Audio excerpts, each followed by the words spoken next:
Good evening and welcome everyone to this today's session of Saturday Talk. Today we have Shri Nagesh Manohar Dhongeji, who is working as a Konkan Prant Samarastha Gatividi Sayojak. This is an arm of RSS working on a social justice area, and apart from his association with RSS, by qualification he is a diploma holder in electrical engineering and is currently working as an assistant engineer with the Bombay Municipal Corporation. He is staying at Malabar Hill, and today he is going to speak to us about the Indian Constitution. सभी लोगों का स्वागत और सभी को पहले अभिनंदन करना चाहता हूँ कि आपने मुझे यहाँ पर संविधान इस विषय पे बोलने के लिए समय दिया। वैसे 26 नवंबर यह कॉन्स्टिट्यूशन डे था, संविधान दिन था, और सरकार की ऐसी अपेक्षा होती है कि संविधान दिन के ऊपर स्कूल, कॉलेज, अलग अलग सार्वजनिक संस्था, गवर्नमेंट ऑफिसेस, यहाँ पर संविधान इस विषय पे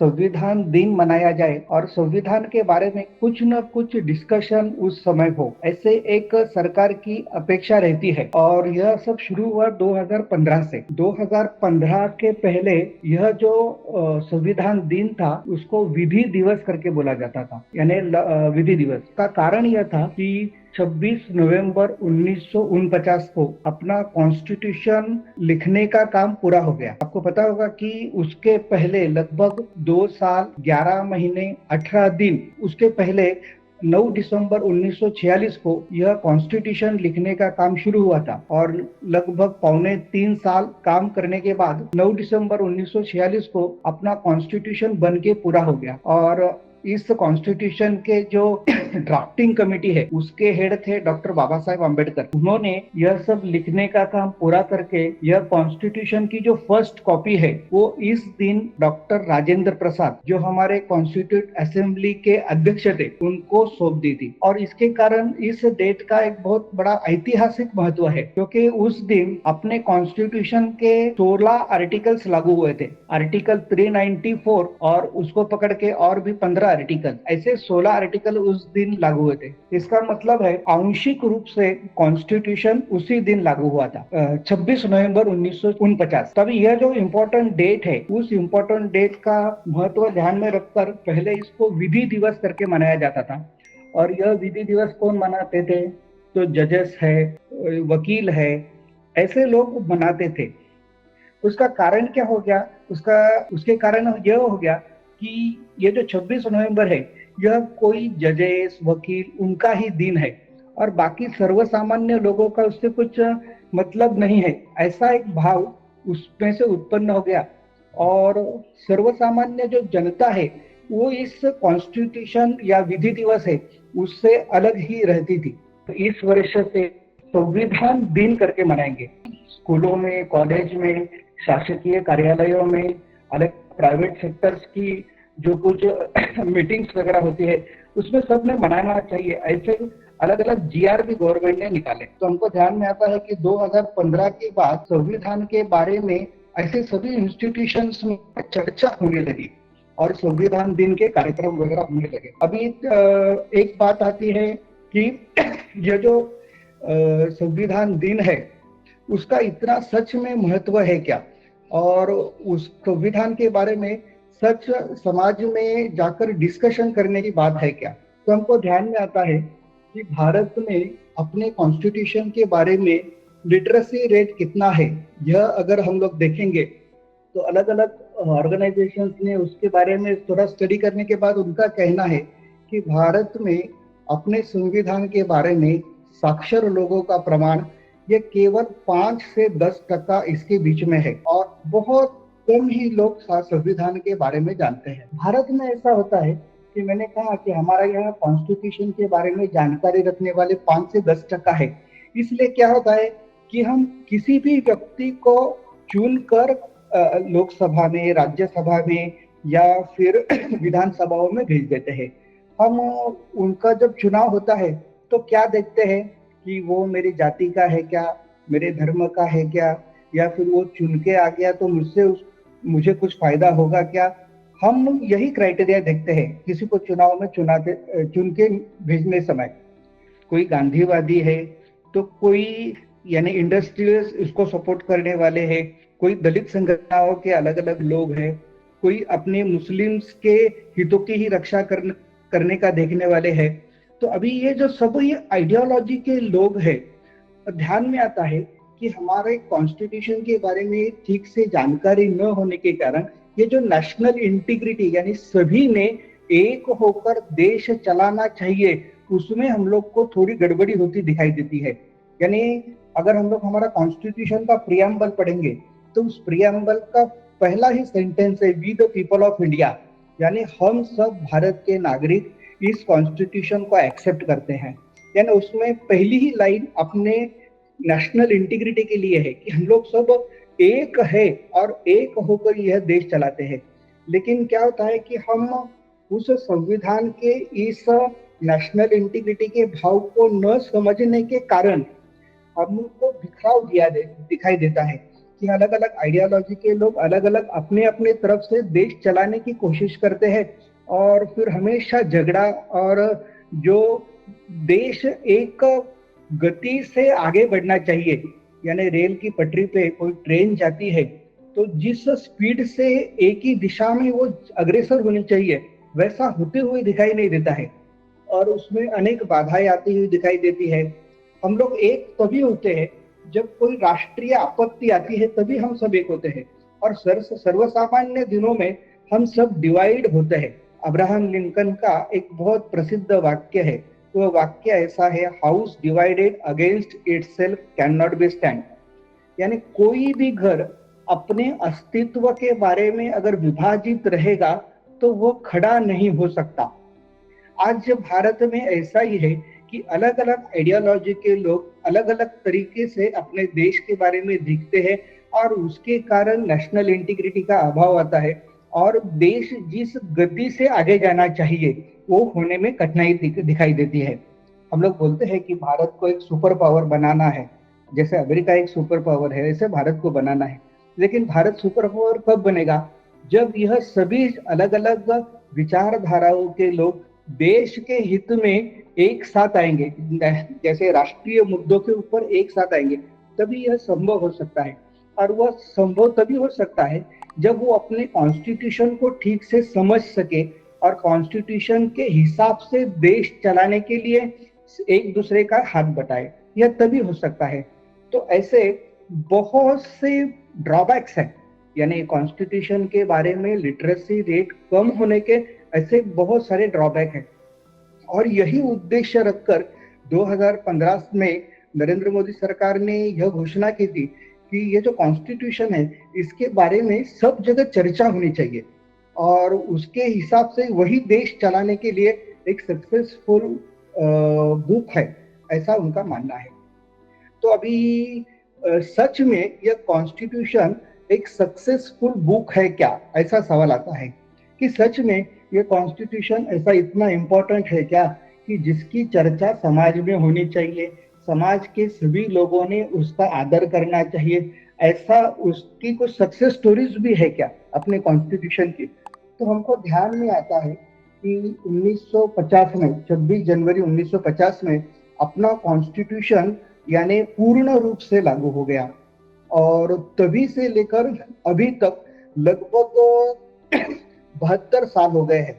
तो इस 72 साल का जो अपने कॉन्स्टिट्यूशनल चलने का इतनी दिन 72 साल का जो प्रवास है, उस प्रवास में हम लोग देखते हैं कि एक सक्सेसफुल कॉन्स्टिट्यूशन ऐसा यह कॉन्स्टिट्यूशन सिद्ध हो गया है। हम लोग को पता है कि भारत जैसा देश चलाना कोई साधारण बात नहीं है। लगभग 140 करोड़ इतनी जनसंख्या है और लगभग 1600 अन्य भाषा यहाँ बोली जाती है। दुनिया में जितने धर्म के लोग हैं उतने धर्म के लोग अपने देश के भी नागरिक हैं। इतनी विविधता अपने देश की है, कहीं पर हिमालय जैसे पहाड़ है तो कहीं रेगिस्तान है तो कहीं पर घने घने जंगल है। यहाँ भाषा की विविधता, खान पान की विविधता, पहराव की विविधता, इतना सब विविधता होते हुए भी हम एक ऐसे विविधता वाले देश को चलाना यह एक बहुत ही बड़ा चैलेंजिंग काम है। हम लोग अपनी एक फैमिली चलाते हैं तो हमको ध्यान में आता है कि एक फैमिली में अगर समझो 5 मेंबर है तो उस 5 मेंबर की एक साथ उनका मन मिला रहे, एक साथ सभी अच्छा एक दिशा में डायरेक्ट निर्णय ले और एक दूसरे का आदर करे। ऐसा हमारे फैमिली में करने के लिए हमको कितनी कठिनाई आती है। तो अगर भारत जैसा देश, इतनी विविधता वाला देश चलाने के लिए फिर किस प्रकार की व्यवस्था की आवश्यकता थी, किस प्रकार के कॉन्स्टिट्यूशन की आवश्यकता थी, इसका हम लोग ने थोड़ा सा हिसाब लगाना चाहिए। अभी हम इसकी जो सक्सेस स्टोरीज है तो उसमें ऐसा ध्यान में आता है कि जब से हमारा कॉन्स्टिट्यूशन लागू हुआ है उसके बाद बहुत सी संकट भारत देश पे आ गए। और ऐसे संकट आ गए कि जैसे 1947 में स्वतंत्र होने के बाद पाकिस्तान के साथ स्वतंत्र होते ही एक युद्ध शुरू हो गया 1947 में। उसके बाद 1965 में युद्ध हुआ, फिर 1971 में हुआ और फिर कारगिल वॉर। तो ऐसे 4 वॉर हम लोग ने पाकिस्तान के साथ किए। उसके बाद चाइना के साथ 1962 में हमारा वॉर हो गया। हमारे दो प्राइम मिनिस्टर, एक तो इंदिरा गांधी और लाल बहादुर शास्त्री, इन दोनों की हत्या वो प्राइम मिनिस्टर इस पद पे होते हुई है।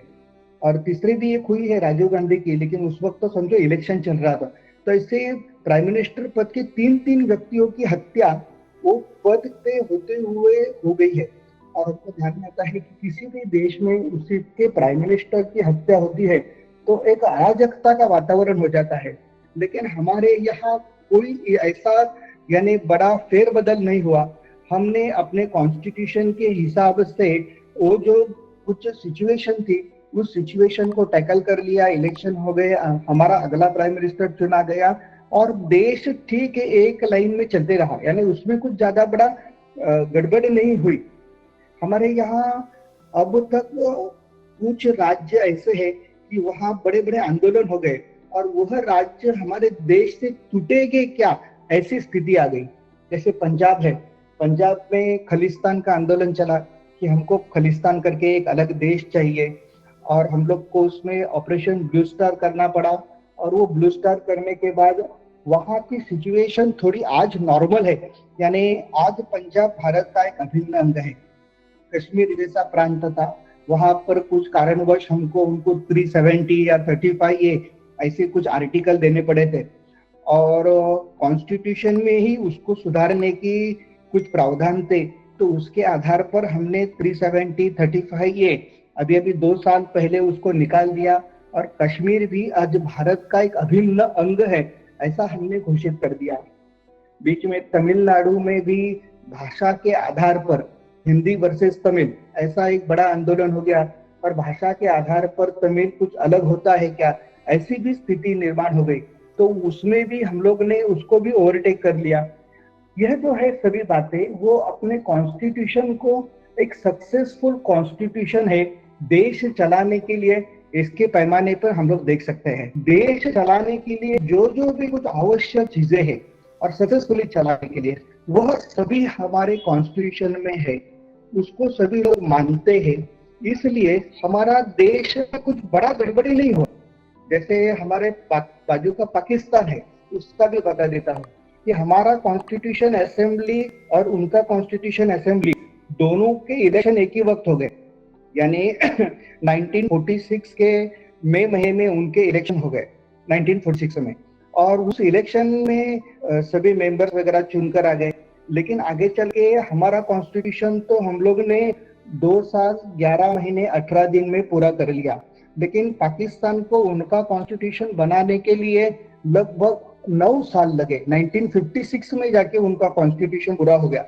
और कॉन्स्टिट्यूशन उनका पूरा होने के बाद भी वहां के जो पहले प्राइम मिनिस्टर चुन के आ गए, उसके बाद जो दूसरे प्राइम मिनिस्टर चुन के आए, उन्होंने उनका पहला कॉन्स्टिट्यूशन कचरे के डिब्बे में डाल दिया।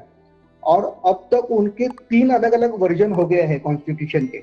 और देश कैसा चलाना चाहिए इसके बारे में कभी भी उनके में क्लियरिटी नहीं रही, हमेशा कंफ्यूजन रहा। देश को मिलिट्री चलाएगी या डेमोक्रेटिक प्रोसेस से देश चलेगा या कोई विदेशी अमेरिका वगैरह लोगों के आधार के साथ देश चलेगा या मुल्ला मौलवी चलाएगा, इसके बारे में हमेशा कंफ्यूजन उनके कॉन्स्टिट्यूशन में रहा। भाषा का प्रश्न हमने अपने कॉन्स्टिट्यूशन में ठीक तरह से हल किया था यानी किसी एक भाषा को महत्व न देते हुए 22 अलग अलग भाषाओं को हमने अपने कॉन्स्टिट्यूशन में जगह दी। और जो तमिल और हिंदी का भाषा का प्रॉब्लम था वो हम लोग ने सॉल्व कर दिया। लेकिन पाकिस्तान में भाषा के आधार पर उनका देश का बंटवारा हुआ।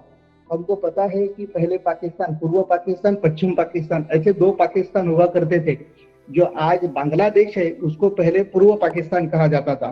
वहाँ के सभी लोग बंगाली भाषिक है। और जो पश्चिम पाकिस्तान है वहाँ के उर्दू है, सिंधी है और पंजाबी है, ऐसे 3 भाषा बोलने वाले थे।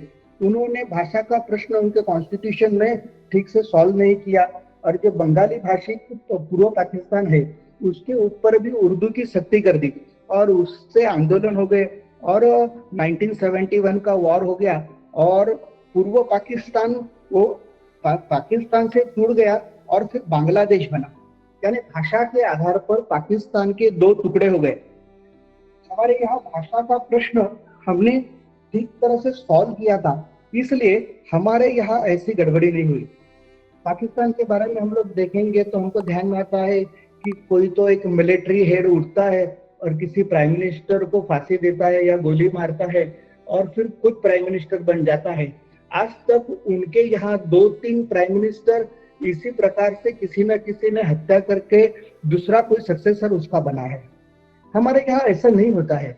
यानी मिलिट्री अपने जगह पे ठीक से काम करती है, जुडिशरी अपनी जगह पे ठीक से काम करती है। अभी ये क्यों करती है ये हमारे कभी ध्यान में नहीं आता। हम इसकी चर्चा नहीं करते कि ऐसा क्यों है, हमारे यहाँ सब ठीक ठाक क्यों चलता है। जैसे एक बार नवाज शरीफ को एक ने प्रश्न पूछा था कि और प्रश्न ऐसा था कि हमारे यहाँ ऐसा क्यों होता है कि किसी पंतप्रधान की हत्या होती है और दूसरा कोई मिलिट्री हेड है वो प्राइम मिनिस्टर बनता है। तो नवाज शरीफ ने उत्तर दिया कि हमारे यहाँ हमारा कॉन्स्टिट्यूशन बनाने के लिए डॉक्टर बाबा साहब आम्बेडकर जैसा कोई विद्वान नहीं मिला। इस प्रकार का नवाब शरीफ कहता है पाकिस्तान में बैठकर, और ये सच भी है। तो ऐसा एक सक्सेसफुल कॉन्स्टिट्यूशन यानी जिसको यशस्वी संविधान कहे, ऐसे अपने भारत का संविधान है। तो भारत इस ऐसा एक देश है कि वहाँ कॉन्स्टिट्यूशन यह कोई नई यानी थ्योरी है या फिर कोई नया सब्जेक्ट है, ऐसा नहीं है।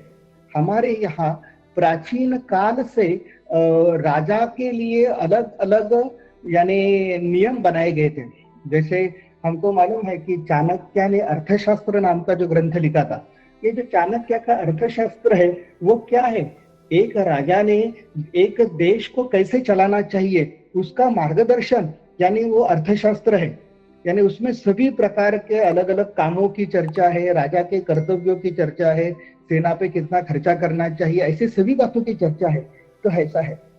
दूसरे हम रामायण में भी अगर देखेंगे तो रामायण का एक ग्रंथ है योग वशिष्ठ। अभी यह जो योग वशिष्ठ ग्रंथ है वो वशिष्ठ ऋषि राम को अपने सामने बिठाकर देश कैसा चलाना चाहिए इसका मार्गदर्शन करते हैं। तो हमको ध्यान में आता है वो भी एक प्रकार का कॉन्स्टिट्यूशन ही है, यानी संविधान ही है हमारे प्राचीन काल का।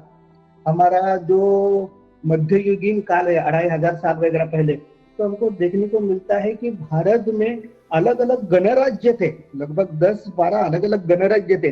अभी गणराज्य का मतलब ही ऐसा है कि वहां कोई राजा नहीं था, तो वहां पर जो कोई ग्राम है तो ग्राम के लोग उनके ग्राम के प्रधान को चुनते थे। सभी ग्राम के प्रधान आकर किसी जिले के प्रमुख को चुनते थे और सभी जिले के प्रमुख आकर किसी एक को अपने देश का काम करने के लिए नियुक्त करते थे। तो ऐसी जो गणराज्य पद्धति है वो हमारे देश में नहीं है। आगे चल के हमको पता है कि 1858 का स्वातंत्र संग्राम हो गया और 1858 के स्वतंत्र संग्राम में तो ईस्ट इंडिया कंपनी को हमने इस देश को चलाने के लिए दिया था और ईस्ट इंडिया कंपनी भारत में गड़बड़ी करती है, इसलिए यहाँ के लोग भड़क गए और उन्होंने 1857 का जो स्वतंत्र युद्ध है वो किया। ऐसे ब्रिटिशों को लगा और फिर उन्होंने उसको दुरुस्त करने के लिए ईस्ट इंडिया कंपनी के हाथ में जो भारत था वो उनके हाथ से लेकर अपने हाथ में ले लिया और भारत को सीधे सीधे जो ब्रिटेन की महारानी है वह उनके पार्लियामेंट के सहायता से चलाने शुरू हो गए। ये 1858 में हुआ, यानी 1857 का युद्ध होने के 1 साल बाद हो गया। अभी जब महारानी भारत को देश को चलाने लगी तो पहले 1858 में एक कानून आ गया। बाद में हमको मालूम है उसके बीच के काल में 1885 में एलन ह्यूम इसने बम्बई में इंडियन नेशनल कांग्रेस की भी स्थापना की। अभी ये जो इंडियन नेशनल कांग्रेस में से जो कुछ नेतृत्व भारत में उभर कर आ गया, उन्होंने ब्रिटिश के लोगों के सामने हमेशा मांगनी करते थे कि हमारे लोगों को भी इलेक्शन में खड़ा रहने का मौका मिलना चाहिए, उनको भी यानी चुनकर आकर देश चलाने के लिए सहभागिता होनी चाहिए। ऐसी जब बातें होती थी तो ब्रिटिशों ने अलग अलग कानून पास किए उसके लिए, और फिर इंडिया एक्ट 1909 आ गया भारत चलाने के लिए। फिर उसमें सुधारना होके 1919 का इंडिया एक्ट आ गया, और उसमें भी सुधारना होके आगे चल के 1935 का इंडिया एक्ट आ गया। तो ये इंडिया एक्ट एक बहुत महत्व की है, यानी 1909, 1919 और 1935। हमारा जो आज का संविधान बना है उसके ऊपर भी उसकी एक बहुत बड़ी छाप है, तो उसको भी आप लोग ठीक से समझना चाहिए। हमारा 1947 का संविधान, हमारा जो संविधान बना है 1950 में लागू हो गया, उसके पूर्व 1935 का इंडिया एक्ट ही शुरू था, ये हमको ध्यान में रखना चाहिए। अभी हमारे जो लोग हैं वो क्या करते थे कि भारत कभी भी स्वतंत्र होगा तो उसके लिए उसका एक कॉन्स्टिट्यूशन होना चाहिए, ऐसे हमारे सभी नेताओं की मांग थी। उसमें से हमको पता है कि लोकमान्य तिलक जी ने एक स्वराज्य बिल करके एक कॉन्स्टिट्यूशन लिखा था 1895 को, और ये 1895 को उसने ब्रिटेन के पार्लियामेंट को सबमिट किया था कि भारत के लिए यह कानून रखो। ब्रिटेन तो उनको मानने वाली नहीं थी, लेकिन उन्होंने वो प्रयास किया था। उसके बाद मोतीलाल नेहरू ने एक सभी पार्टी के मेंबर्स को एकत्र बिठाकर एक खुद का एक अलग से ड्राफ्ट बनाया था, कॉन्स्टिट्यूशन कैसे होना चाहिए, उसको नेहरू रिपोर्ट ऐसा कहते हैं, यानी मोतीलाल नेहरू, नेहरू जी के पिताजी। उसके बाद 1920 में महात्मा गांधी जी पॉलिटिक्स में आ गए भारत में, और 1922 में महात्मा गांधी जी ने पहले कहा कि हम स्वतंत्र हो गए तब हम अपना कॉन्स्टिट्यूशन असेंबली बनाएंगे, और वह कॉन्स्टिट्यूशन असेंबली हमारे देश का कॉन्स्टिट्यूशन बनाएगी, ऐसे पहली बार महात्मा गांधी जी ने कहा।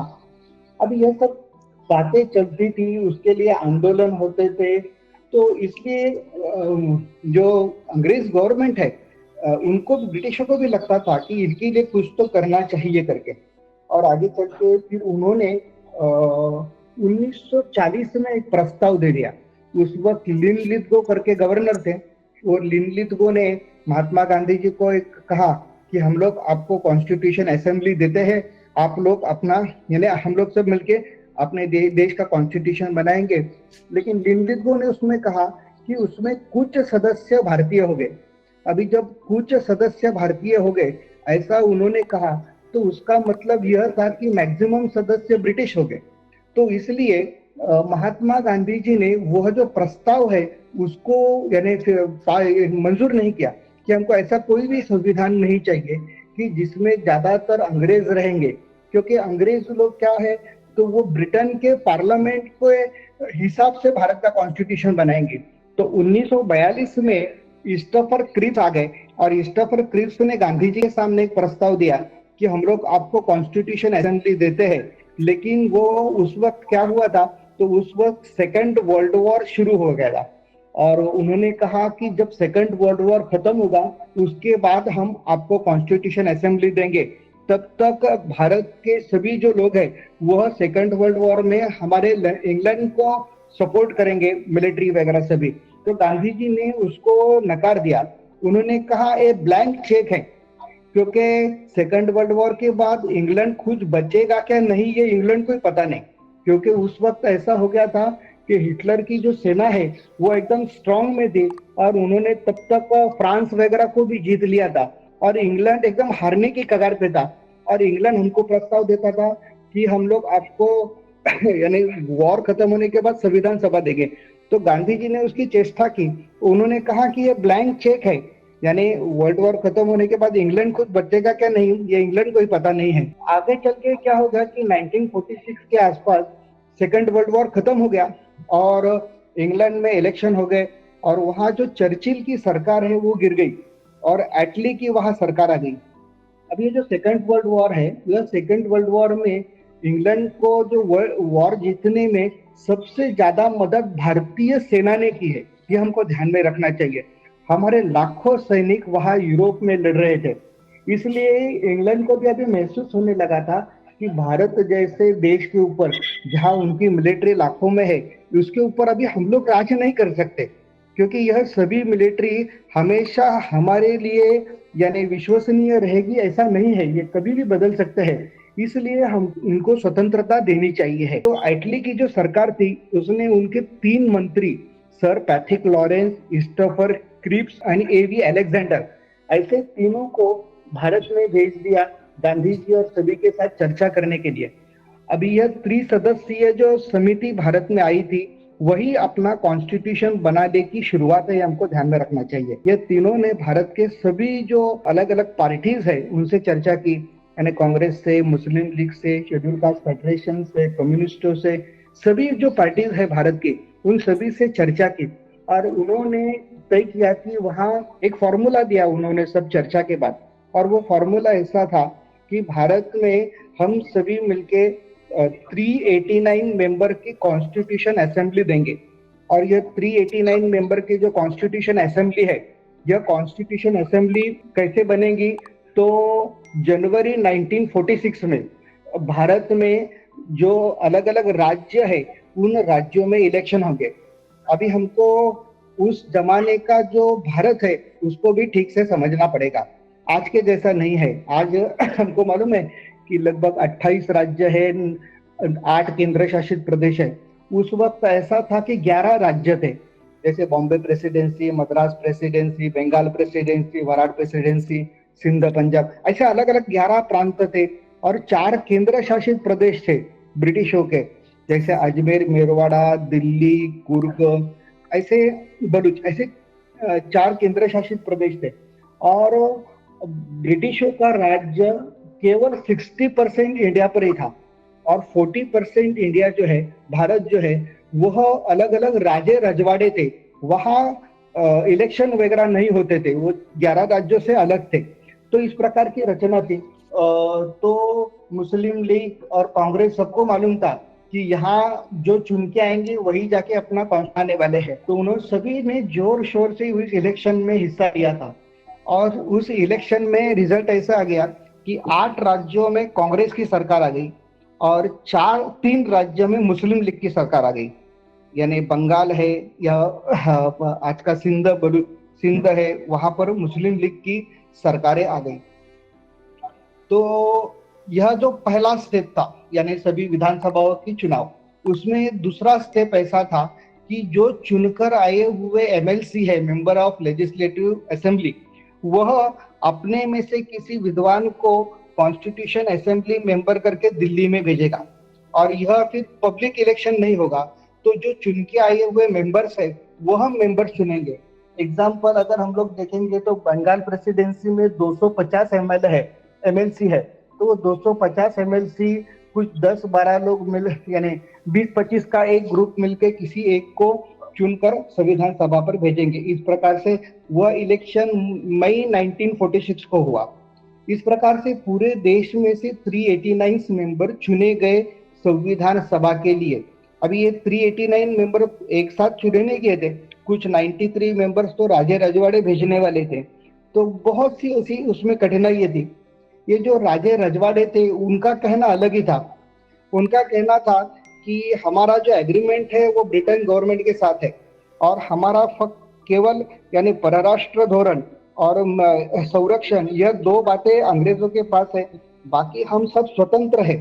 हमने जब भारत स्वतंत्र होगा तब हमने भारत के साथ नहीं जाना है, हम एक स्वतंत्र देश करके रहेंगे, इसलिए हम अपने आपके कॉन्स्टिट्यूशन असेंबली में हमारे मेंबर नहीं भेजेंगे। इस प्रकार का रवैया ये जो राजे रजवाड़े लोग थे उनमें उनका था और उन्होंने उसके लिए एक अपना फेडरेशन भी बनाया था, यानी प्रिंसली स्टेट का फेडरेशन। और जो भोपाल का नवाब है वो उसका अध्यक्ष था। वो तो बहुत गर्व के साथ कहता था कि हमारा यानी कुछ संबंध नहीं रहेगा भारत के साथ, जब भारत स्वतंत्र होगा तब हम अपना देश चलाएंगे। अभी ये जब बातें कर रहा हूँ वो 46 के मई की बात कर रहा हूँ, यानी लगभग भारत स्वतंत्र होने के 8-9 महीने पहले की ये सब बातें चल रही है। तो मुस्लिम लीग का भी एक अलग से स्टैंड था। मैंने कहा कि 3 राज्यों में मुस्लिम लीग के सदस्य चुनकर आए थे, 3 राज्यों उनकी सरकार ही आई थी और उनके 73 मेंबर्स कॉन्स्टिट्यूशन असेंबली के लिए चुने गए थे। लेकिन वो सभी 73 ऐसे मेंबर्स ऐसा कहते थे कि हमको भारत के साथ रहना ही नहीं है, हमको अलग से पाकिस्तान चाहिए, इसलिए हम आपके कॉन्स्टिट्यूशन असेंबली में नहीं आएंगे। तो इस प्रकार से सभी बातें यानी अनसर्टन थी कि सच में ये सभी कॉन्स्टिट्यूशन असेंबली कभी बैठ पाएगी और अपना कॉन्स्टिट्यूशन कभी बना पाएगी, ऐसी सब बातें उस वक्त चलती थी। अभी इसमें एक खाली इंटरेस्टिंग बात जो है वो मैं बता देता हूँ। डॉक्टर बाबा साहब अम्बेडकर का कॉन्स्टिट्यूशन असेंबली में चुनकर कैसे जाना। तो डॉक्टर बाबा साहब अम्बेडकर का ऐसा था कि डॉक्टर बाबा साहब अम्बेडकर को पता था कि अभी 1946 के जो इलेक्शन है उसमें जो चुनाव जीतेगा वो संविधान सभा में जाएंगे वो लोग। तो डॉक्टर बाबा साहब अम्बेडकर की खुद की एक पार्टी थी, शेड्यूल कास्ट फेडरेशन, और उस शेड्यूल कास्ट फेडरेशन ने पूरे देश में बहुत जोर शोर से इलेक्शन में हिस्सा ले लिया। कांग्रेस भी थी, मुस्लिम लीग थी, बाबा साहब की शेड्यूल कास्ट फेडरेशन थी। दुर्दैव से ऐसा हो गया कि कांग्रेस और डॉक्टर बाबा साहब अम्बेडकर की शेड्यूल कास्ट फेडरेशन इसमें बहुत शत्रुत्व था और उसका कारण भी ऐसा था कि डॉक्टर बाबा साहब अम्बेडकर ने what Congress and Mahatma Gandhi done for schedule caste इस प्रकार का एक ग्रंथ ही लिखा था और उसमें महात्मा गांधी जी के ऊपर बहुत टीका की थी। इसलिए कांग्रेस वाले डॉक्टर बाबा साहब अम्बेडकर को अपना शत्रु मानते थे। इसलिए उन्होंने बाबा साहब अम्बेडकर के कोई भी सदस्य चुन के नहीं आने चाहिए, इसलिए बहुत प्रयास किया। और ये बाबा साहब फिर बंगाल चले गए और कलकत्ता में जाके उन्होंने संविधान सभा सदस्य के लिए अर्जी भर दी। वहां जाने के बाद जो जोगेंद्रनाथ मंडल है, मैंने कहा कि बंगाल में मुस्लिम लीग की सरकार है और उस मुस्लिम लीग की सरकार में जोगेंद्रनाथ मंडल ने मुस्लिम लीग का समर्थन दिया था मुस्लिम लीग को।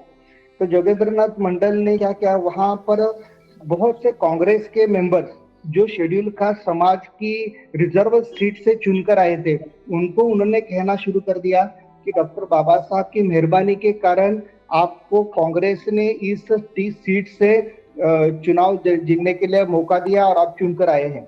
तो आपकी जो बाबा साहब को चुनकर भेजने की आपकी भी रिस्पॉन्सिबिलिटी है। भले आप कांग्रेस के मेंबर है लेकिन आपको बाबा साहब को चुनकर भेजना चाहिए, ऐसा उनको आग्रह करना शुरू कर दिया। वहां के 2 अपक्ष आमदार थे, उन्होंने डॉक्टर बाबा साहब अम्बेडकर को वोट देने का डिक्लेयर कर दिया। अभी कांग्रेस को जब पता चला कि उनके 4 MLC डॉक्टर बाबा साहब अम्बेडकर को वोट देने वाले हैं, तब उन्होंने क्या किया, उनके 4 लोगों को पकड़कर एक बंगले में बंद कर दिया इलेक्शन के पहले दिन। तो जोगेंद्रनाथ मंडल के आदमियों ने उनके बंगले के ऊपर हमला करके उन 4 लोगों को छुड़ा कर लेके आ गए और इलेक्शन हो गया। वो 4 लोगों ने डॉक्टर बाबा साहब अम्बेडकर को वोट दिया।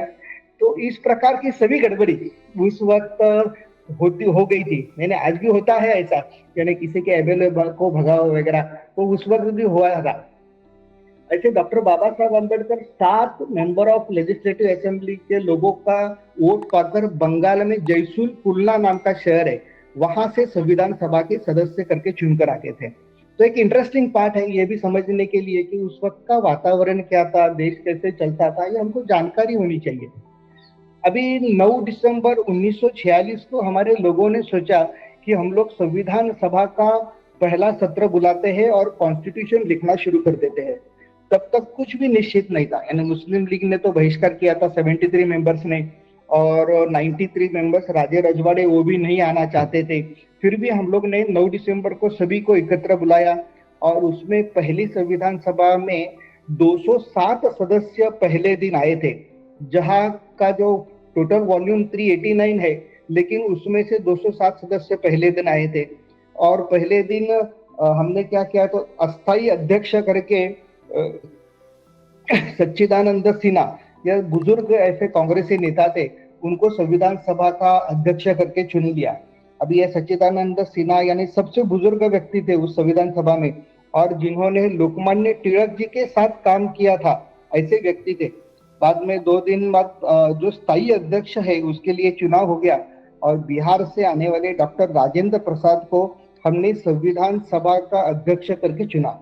अब ये राजेंद्र प्रसाद को अध्यक्ष करके चुनने के पीछे कारण यह था कि डॉक्टर राजेंद्र प्रसाद एकदम ऐसे शिस्तबद्ध व्यक्ति थे और ऐसा यानी जिसको कठोर रहने वाले व्यक्ति की किसी भी व्यक्ति को उनके सामने आकर झूठ बोलने के लिए डर लगे, ऐसे प्रकार के एक करारी व्यक्तिमत्व जिसको बोलते हैं, ऐसे डॉक्टर राजेंद्र प्रसाद थे।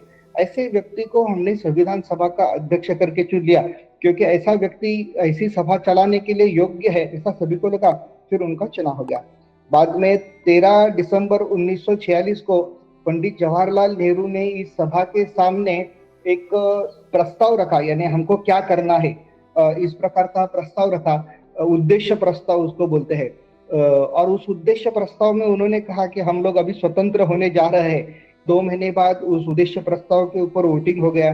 वो उद्देश्य प्रस्ताव पास होने के बाद उस उद्देश्य में जो भी कुछ उन्होंने बातें की थी उसके डिटेल डिस्कशंस की सभी चर्चा वगैरह शुरू हो गई। तो इस प्रकार से हमने अपने कॉन्स्टिट्यूशन असेंबली का काम शुरू कर दिया। अभी यह जब काम हमने शुरू कर दिया तो उसके ऊपर ब्रिटेन में से बहुत टीका होने दी और हमको मालूम है कि चर्चिल ने उसके ऊपर एक गहरी टीका कर दी। चर्चिल ने कहा कि भारत की कॉन्स्टिट्यूशन असेंबली एक ऐसी असेंबली है कि जिसकी दुल्हन ही गायब है, एक ऐसी शादी है कि जिसकी दुल्हन ही गायब है। केवल कांग्रेस आकर बैठी है, मुस्लिम लीग उसमें आती नहीं है और फिर यह क्या बनाएंगे कॉन्स्टिट्यूशन, इस प्रकार की टीका उन्होंने की। सच्चिदानंद सिन्हा को जब हमने अध्यक्ष करके चुना तो उसके ऊपर भी ब्रिटिशों ने टीका की। ब्रिटिशों ने कहा कि यह असेंबली हमने जो 3 सदस्यीय समिति भेजी थी कि उसके हिसाब से आपकी कॉन्स्टिट्यूशन असेंबली बनी है, तो अध्यक्ष कौन होना चाहिए इसका अधिकार भी ब्रिटेन को होना चाहिए, तो आपका जो अध्यक्ष है वो हम स्वीकार नहीं करते। तो हम लोग ने कहा अभी आपका कुछ दादागिरी नहीं चलेगा, हम अपना कॉन्स्टिट्यूशन बना रहे हैं। इस प्रकार से हमारे लोगों ने एक शुरू की कि नहीं, हम लोग अभी स्वतंत्र होने वाले हैं, अभी हम किसी की बात नहीं मानेंगे, यानी अंग्रेजों की भी नहीं मानेंगे। इस प्रकार से बात करके हमारा कॉन्स्टिट्यूशन असेंबली का काम शुरू हो गया। आगे चल के हमको पता है कि भारत स्वतंत्र हो गया। भारत स्वतंत्र होने के पहले 15 अगस्त को भारत स्वतंत्र हो गया। उसके 1 महीना पहले यही संविधान सभा ने भारत का झंडा कौन सा होना चाहिए उसका प्रस्ताव वगैरह पारित करके भारत का तिरंगा झंडा होना चाहिए अशोक चक्र वाला, यह रेजोल्यूशन भी लेकर आ गए और यही संविधान सभा ने जुलाई 1947 को अपना झंडा भी पक्का कर दिया। बाद में भारत स्वतंत्र हो गया और भारत स्वतंत्र होते होते संविधान सभा के लगभग 5 अधिवेशन हो गए थे और उस सभी 5 अधिवेशन में डॉक्टर बाबा साहब ने बहुत बार भाषण भी किए थे। मैंने कहा कि जब डॉक्टर बाबा साहब अम्बेडकर संविधान सभा में चुनकर आए थे तो सभी को ऐसा लगता था कि ये आदमी ठीक नहीं है, ये आदमी बहुत तकलीफ देगा सभी कांग्रेस के मेंबर्स को, क्योंकि उन्होंने गांधी जी के ऊपर इतनी टीका की है, ये हमको काम ठीक से करने नहीं देगा, इस प्रकार की सभी लोगों की भावना थी। लेकिन हुआ उल्टा, और उल्टा ऐसे हुआ कि जब डॉक्टर बाबा साहब अम्बेडकर को पहली बार संविधान सभा में बोलने का मौका मिला तो डॉक्टर बाबा साहब अम्बेडकर ने कहा कि हम सभी लोग अलग अलग आइडियोलॉजी के लोग हैं, अपनी अपनी सबकी मिलिट्री है और हम सब उस मिलिट्री के सेनापति है और हमारे अलग अलग कैंप है। अभी हम लोग इस संविधान सभा में भारत का भविष्य तय करने के लिए बैठे हैं, तो इसलिए हमने अपनी सभी आइडियोलॉजीज इस संविधान सभा गृह है उसके बाहर रखनी चाहिए और भारत को आगे चल के 200 साल 300 साल चलाने के लिए, भारत का भविष्य ठीक होने के लिए जो योग्य है ऐसे कॉन्स्टिट्यूशन बनाने का प्रयास करना चाहिए। किसी ने अपनी आइडियोलॉजी का उसमें आग्रह नहीं करना चाहिए, क्योंकि हमारे यहाँ देश कैसा चलना चाहिए इसके बारे में हमेशा यानी गड़बड़ी रहने के कारण हमारे ऊपर मुसलमानों ने राज्य किया, हमारे ऊपर अंग्रेजों ने राज्य किया। कम से कम हमको अभी मौका मिला है तो हम सभी ने एक अच्छा कॉन्स्टिट्यूशन बनाने का प्रयास करना चाहिए, अपनी अपनी सभी ने आइडियोलॉजी छोड़कर। अभी यह भाषण जब डॉक्टर बाबा साहब अम्बेडकर ने किया तो जो कांग्रेस वाले डॉक्टर बाबा साहब अम्बेडकर का विरोध कर रहे थे वह भी यानी खुश हो गए, उन्होंने भी तालियां बजाई और डॉक्टर बाबा साहब क्या जो योगदान है उसको सराहने लगे। तो ये जो संविधान सभा है, मैंने कहा कि पहले 389 मेंबर थे, पाकिस्तान बनने के बाद कुछ पाकिस्तान के सदस्य बाहर चले जाने के बाद अपनी कॉन्स्टिट्यूशन असेंबली 299 मेंबर्स की रही बाद में हम लोग को मालूम है कि अलग अलग जो राजे रजवाड़े थे उनको सरदार वल्लभ भाई पटेल ने भारत में विलीनीकरण करके भारत में शामिल करवा दिया। तो उस राजे रजवाड़े के मेंबर्स भी संविधान सभा में आने लगे। तो ऐसी अपनी संविधान सभा 299 मेंबर्स की रही। और 15 अगस्त 1947 के बाद 26 नवंबर 1949 तक अपने कॉन्स्टिट्यूशन एनुअल मेंबर की संख्या 299 थी।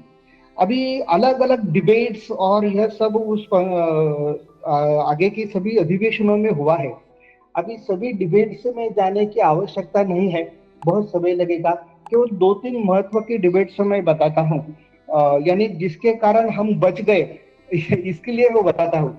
तो एक तो डिबेट्स था कि जैसे हमारा देश है तो हम लोग ने कहा कि भारत यूनियन ऑफ इंडिया है, यानी राज्यों का संघ है। हमारा कॉन्स्टिट्यूशन का जो पहला आर्टिकल है वो यही है कि इंडिया इज ए यूनियन। तो ये जो यूनियन है तो उसका रचना कैसे होगा? तो उसका रचना एक केंद्र सरकार होगा, बाद में राज्य सरकार होगा, और फिर अधिकारों का वाटप कि किसको कितने अधिकार, राज्य को कितने अधिकार रहेंगे, केंद्र को कितने अधिकार रहेंगे, और दोनों को मिला के कितने अधिकार रहेंगे। उसकी डिबेट्स संविधान सभा में होने लगी। अभी उस जो कांग्रेस के लोग थे, गांधीवादी लोग थे, वो बहुत आदर्शवादी थे, गलत नहीं थे। उनका ऐसा कहना था कि ऊपर जो कोई बैठेगा उसके पास कम से कम अधिकार चाहिए और नीचे वाले जो है उनको ज्यादा से ज्यादा अधिकार चाहिए। ऐसी गांधीवादी सोच थी, यानी और वो भी सही है। एक आदर्श रचना के हिसाब से कोई भी ऊपर बैठेगा उसके पास कम से कम अधिकार होने चाहिए। लेकिन डॉक्टर बाबा साहब अम्बेडकर का इसके खिलाफ मत था। उनका कहना था भारत इतना विविधता से भरा हुआ है कि आप अगर ऊपर जो बैठा है उसको ज्यादा अधिकार नहीं देंगे तो भारत के सभी राज्य आगे चल के अपने इस देश से टूट जाएंगे, अलग अलग हो जाएंगे। इसलिए जो भी कोई ऊपर बैठेगा उसको ज्यादा अधिकार आपको देने ही पड़ेंगे। बहुत सी डिबेट हो गई, यानी पाकिस्तान बनने के बाद यह मुस्लिम लीग का सदस्य भारत में ही रहा और फिर भारतीय संविधान में रहा, क्योंकि चुन के आया था, वो क्या पाकिस्तान में गया नहीं। उनकी और डॉक्टर बाबा साहब अम्बेडकर की एक इस विषय पे डिबेट शुरू हो गई। तो उन्होंने डॉक्टर बाबा साहब को केंद्र मजबूत रखने के लिए बहुत कोसा। तो डॉक्टर बाबा साहब अम्बेडकर ने उठकर उसको यह सुनाया कि मैं 1930 से मुस्लिम लीग का व्यवहार देख रहा हूँ, वो हमेशा राज्य मजबूत होने चाहिए इस पक्ष के है, और वह इसलिए है क्योंकि किसी भी राज्य में मुस्लिमों की अगर संख्या बढ़ती है तो वह अपनी दादागिरी कर सके और आगे चल के उस स्टेट को केंद्र से तोड़ना चाहती है, इसलिए वो राज्य को ज्यादा अधिकार दे। अभी इस प्रकार का स्पष्ट वक्तव्य डॉक्टर बाबा साहब अम्बेडकर ने संविधान सभा में किया है। जब यह वक्तव्य उन्होंने किया तो कांग्रेस के ही सदस्य बाबा साहब के ऊपर नाराज हो गए, अरे डॉक्टर बाबा साहब अपने मुसलमानों के ऊपर ऐसी टीका टिप्पणी नहीं करनी चाहिए वगैरह। लेकिन ऐसी भी बहुत सी, यानी जिसको डिबेट्स कहे, ऐसे डिबेट्स हमको संविधान सभा में देखने को मिलते हैं। और आखिर में क्या हुआ, डॉक्टर बाबा साहब अम्बेडकर ने सभी लोगों को मना लिया कि केंद्र मजबूत होना चाहिए, राज्य को दुय्यम दर्जा के अधिकार होना चाहिए। और फिर हम लोग कॉन्स्टिट्यूशन की अनुसूची 7 देखते हैं तो उस अनुसूची 7 में तीनों के अधिकारों का वर्णन है, यानी केंद्र को कितने अधिकार हो गए, राज्य को कितने अधिकार हो गए, दोनों को मिलके कितने गए। डॉक्टर बाबा साहब ने जो यादी दी है, लिस्ट दी है, उसमें 97 जो मुख्य अधिकार है वो केंद्र को दिए गए, 66 दुय्यम दर्जा के अधिकार वो राज्य को दिए गए, और 47 समवर्ती सूची कहते हैं वो दोनों को अधिकार है।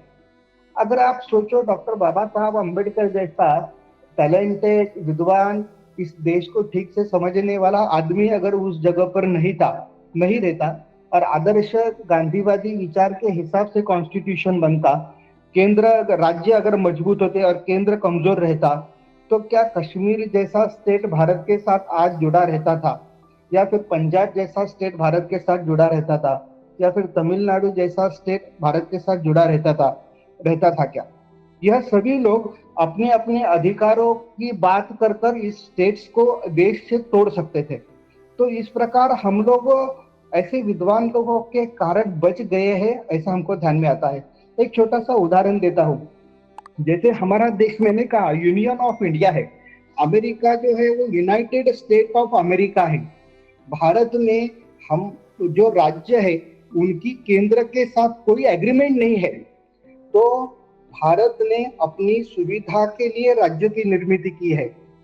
अभी अमेरिका में जाएंगे, अमेरिका में जो केंद्र है, केंद्र और सभी उनके 50 स्टेट है, तो 50 स्टेट्स में एग्रीमेंट है और वह स्टेट्स ने अपनी सुविधा के लिए केंद्र का निर्माण किया है।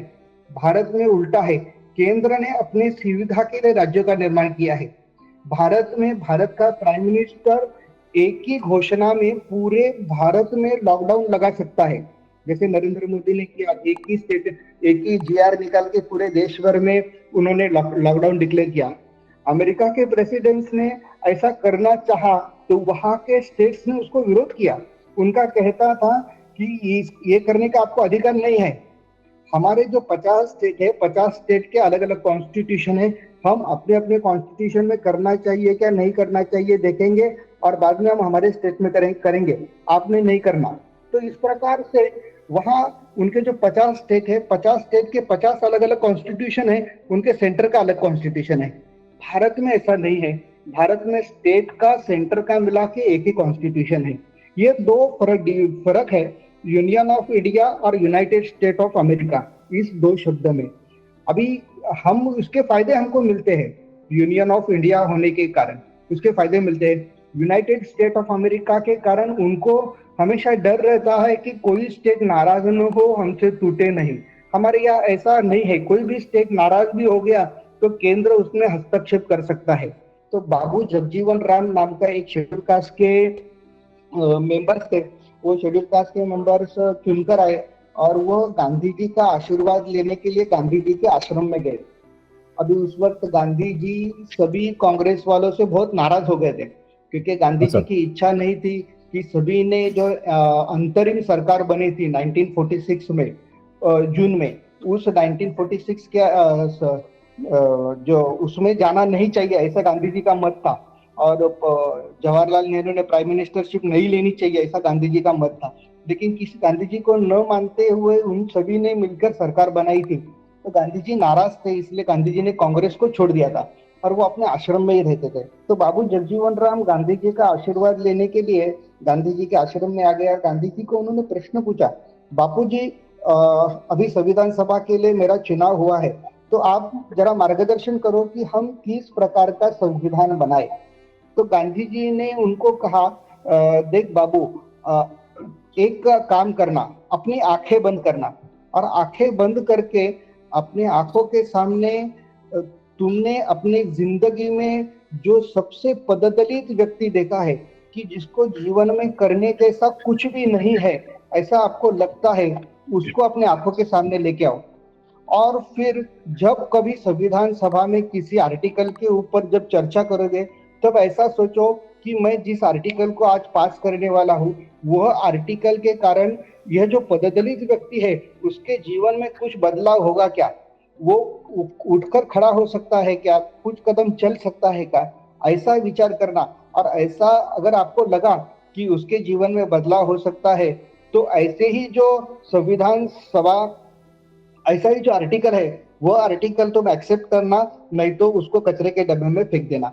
तो ऐसी एक शुद्ध भावना संविधान सभा के सभी सदस्यों की रही और बहुत मेहनत से यह हमारा सब कॉन्स्टिट्यूशन सब बनाया है। कॉन्स्टिट्यूशन एक बहुत बड़ा विषय है, उसके ऊपर अलग अलग टॉपिक्स हो सकते हैं। आज मैंने कॉन्स्टिट्यूशन के ऊपर कुछ भी नहीं बोला है, यानी एग्जैक्ट उसमें क्या है, यानी उसमें फंडामेंटल राइट्स है, डायरेक्टिव प्रिंसिपल्स है, अलग अलग सभी सब्जेक्ट है, उसके ऊपर कुछ नहीं बोला है। केवल उसके बनने की प्रक्रिया, उसको बनाने वाले का इंटेंशन, इन सब बातों को आपके सामने रखा है। और यह इसलिए क्योंकि हम सभी को अपने कॉन्स्टिट्यूशन के साथ एक बहुत अच्छा यानी श्रद्धा रखनी चाहिए। इसलिए भारत में अपने कॉन्स्टिट्यूशन के बारे में यह जो श्रद्धा का भाव है वह बहुत कम दिखाई देता है और उसके दुष्परिणाम अपने देश को भी होते हैं। मैंने कहा कि कॉन्स्टिट्यूशन के बारे में लिटरेसी रेट भारत में बढ़ना भारत की डेमोक्रेसी के लिए बहुत अच्छा है और होना चाहिए। इसलिए आप सभी एजुकेटेड है, आप सभी ने भी कॉन्स्टिट्यूशन के बारे में कुछ न कुछ पढ़ना चाहिए और आने वाली सभी जो जनरेशन है उसके सामने उसका डिस्कशन भी करना चाहिए। हम सभी को कॉन्स्टिट्यूशन क्यों मानना चाहिए और उसकी रिस्पेक्ट क्यों करनी चाहिए, यह हम सभी को समझाना चाहिए। अगर हम ऐसा करते हैं तो एक अच्छा बेटर भारत, एक सक्षम और सुपर पावर भारत हम बना पाएंगे, ऐसा मुझे लगता है। इतना ही कह के मैं यहाँ रुकता हूँ। You are mentioning about 9th December में हमारा काम हो गया था, we were waiting for some time, ऐसी बोल रहे थे। Can you elaborate on that? तो उसका कारण ऐसा है, 1930 में लाहौर में कांग्रेस का बहुत बड़ा अधिवेशन हुआ था और उस अधिवेशन की अध्यक्षता पंडित जवाहरलाल नेहरू ने की थी। और उस अधिवेशन में पंडित जवाहरलाल नेहरू ने घोषणा की थी कि यह जो अंग्रेज है वो हमको यानी स्वतंत्रता देने वाले कौन होते हैं। हम सभी ने 1930 की 26 जनवरी से अपने आप को स्वतंत्र घोषित करना है। 1929 में अधिवेशन हुआ था, लाहौर अधिवेशन। तो आने वाली 26 जनवरी से खुद को स्वतंत्र है ऐसा घोषित करना चाहिए और आने वाली 26 जनवरी से हमने अपना स्वतंत्रता दिन मनाना चाहिए, ऐसा नेहरू जी ने घोषणा की। और इस घोषणा का पूरे देश पे एक बहुत पॉजिटिव इफेक्ट हो गया और पूरे देश में 26 जनवरी 1930 को पहला इंडिपेंडेंट डे मनाया गया। आगे चल के 1947 तक 17 इंडिपेंडेंट डे मनाए गए। हालांकि हम लोग पारतंत्र में थे, लेकिन सभी लोग स्वतंत्रता दिन 26 जनवरी को मनाते थे। अभी जब हमारा कॉन्स्टिट्यूशन नवंबर 26 को पूरा हो गया, तब हमारे लोगों ने कहा कि और देश तो 15 अगस्त 1947 को स्वतंत्र हो गया, तो उस जो 26 नवंबर का स्वतंत्रता दिन है उसका करेंगे क्या। तभी उन्होंने कहा कि हम लोग 2 महीना रुकेंगे और 26 नवंबर 1949 को कॉन्स्टिट्यूशन पूरा भी हुआ है तो वह लागू करेंगे 26 जनवरी 1950 को, ताकि वो जो स्वतंत्रता दिन है उसका टाइटल चेंज होके वो प्रजासत्ताक दिन बनेगा और आगे वाले पीढ़ियों को ये भी याद रहेगा कि यह जो 1930 से चालू है। तो इसलिए हमारे जो सभी लीडर्स है उन्होंने 26 जनवरी के लिए 2 महीना रुकना ठीक समझा।